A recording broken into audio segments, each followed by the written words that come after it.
안녕하세요.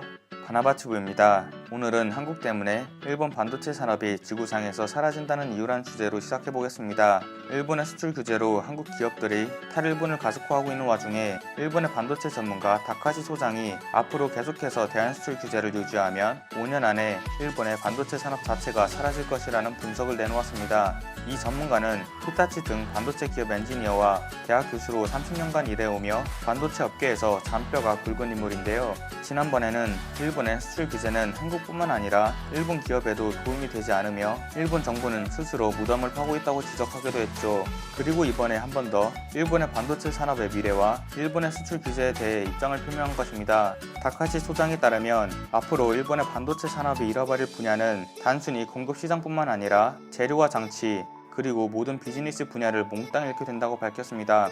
왜냐하면 단기적으로 봤을 때 삼성과 하이닉스와 같이 단순히 한국 기업들만 피해를 보는 것 같지만 사실은 세계적인 전자기기 메이커들이 모두 타격을 입게 되므로 한국 기업뿐만 아니라 다른 해외 기업들도 일본을 꺼리게 된다는 것입니다. 실제로 현재에도 해외 기업들 사이에선 일본 정부에 분노를 가지고 있다고 밝혔습니다.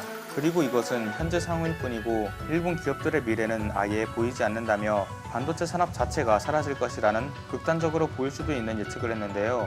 구체적으로 설명하자면 일단 삼성과 하이닉스가 담당하는 부분인 디램과 랜드 메모리 등을 생산하는 데 있어 레지스트와 불화수소가 필요하고 지금까지의 수입원은 대부분 일본이었다는 것입니다.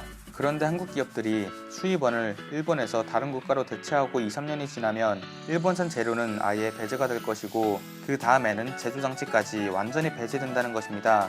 즉 일본 기업이 재료부터 장치까지 하나하나 쌓아올린 공든탑을 일본 정부가 완전히 무너뜨린 모습이죠. 따라서 이로 인해 일본 반도체 업계는 미래에 대타격이 찾아온다는 것입니다. 또한 다카시 소장은 일본 정부의 수출 규제 근거로 안보를 대는 것에 대해서는 다음과 같이 밝혔는데요.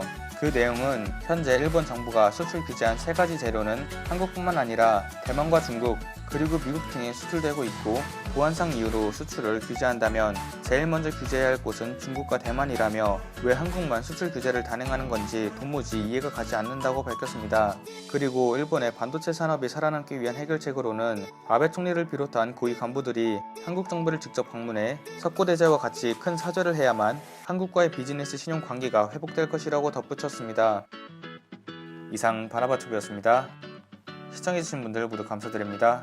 구독과 좋아요 그리고 알람 설정까지 해주시면 감사하겠습니다.